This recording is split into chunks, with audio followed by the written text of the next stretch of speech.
Zebro started, we actually started developing it when I worked at Plum Zebra, so a local plumbing company here in Spokane, and uh, just found a need where we wanted a better software platform. And so we started working on our software. We developed our own scheduling, business management software.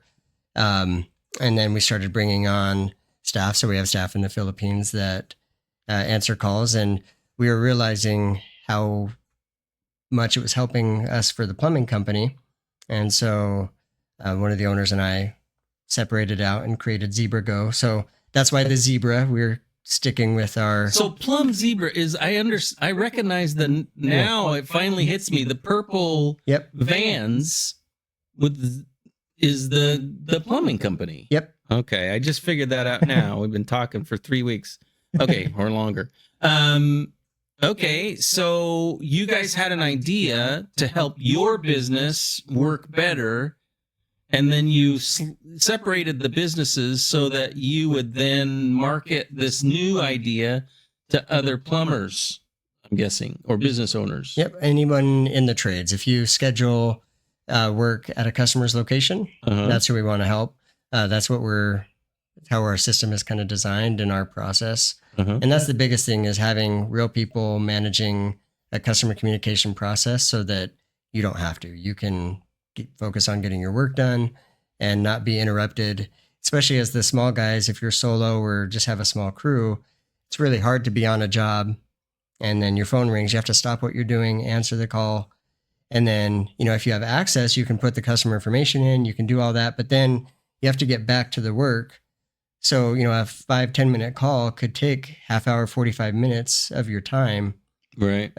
So we're helping to eliminate that need altogether. You can just get the work done. Your calls are getting answered. Customers are getting scheduled. And you're free. Is beautiful. That is a great idea. So you're an answering service for trades, but not just answer the phone and make a message. Like, you're actually doing real work, like you were an employee, or even the owner. Yep. How do you train your staff to do such a good job of answering the phone so that they're not, just causing more mayhem? Yeah. It's actually pretty simple. I take away their scripts.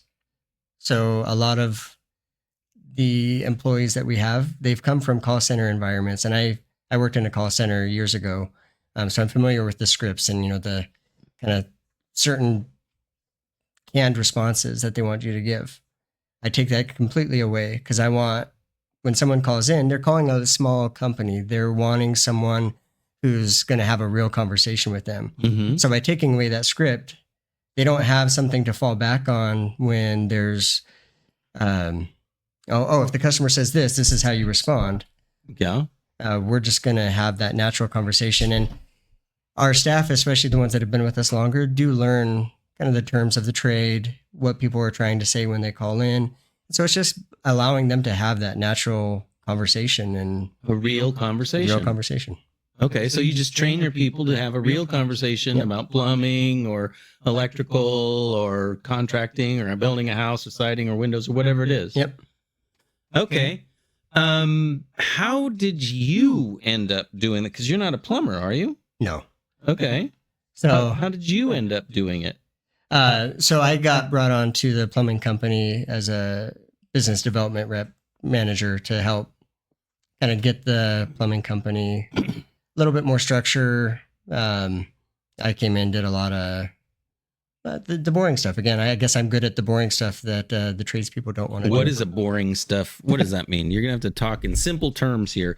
Boring stuff, like a manager, like a business manager? Yeah, so manuals, processes, HR stuff. I help. How big is Zebro? So we have... when you came on, they must have had 10 vans and 20 employees. Was it a pretty big organization? I guess I don't. Yeah. So, Plum Zebra right now, they average between 6 to 8 technicians that are going out around. Okay. And then believe they have about 6 vans right now. Okay. So, all right. How long have you been doing the Zebra Go? Helping. How long has that been? So the development of it, we've been working on for about 4 years now. Oh, wow. And then we're just over a year where we have been officially selling to the public. So other outside. All right. What's a perfect client? I mean, if somebody sees this video and says, geez, I'm so tired of answering my phone. Like the perfect client is someone who they're really hard to get a hold of. They're not answering their phone, but they're feeling the pain of it. They know that they're spending money on marketing, but that they can't get to all the calls. And so they know they're spending money to lose money. It's got to be more than just lost revenue, right? It's got to be a mind. I want to say a bad word. Like seriously, it's got to feel like you're getting screwed over twice. Like you're just like feeling like you're shooting yourself in the foot because you know you're paying for these inbound calls and then you're missing them, and you're not only paying for something that you don't get, but you're missing out on opportunity in sales. Yep. Well, and with that, because that's again the very tangible, right? Like you know how much money you spent. You have an idea about what your average ticket is, so how much you're losing when you don't get that job. But then there's the part of it, the unread messages on your phone, the number of missed calls. Like you might sit there and look at it and then just move on, but that's still in the back of your mind, like, oh, I've got 100 messages to get back to, or I missed all these calls. Yeah. So that's just sitting there eating away at you when you're trying to get everything else done, when you're still trying to run the business. Are there other services you provide besides the phone call answering service? Because half the time I feel like you're talking about other things too. Yeah. So like I said, we developed our own software. So it's all kind of one package deal where you get our software platform and the phone answering together. Because how we work is we charge based off of completed work. So when you're able to invoice a customer, we ask for a percentage of the invoice and we cap it out at a certain percent to, especially for contractors that do larger ticket item jobs.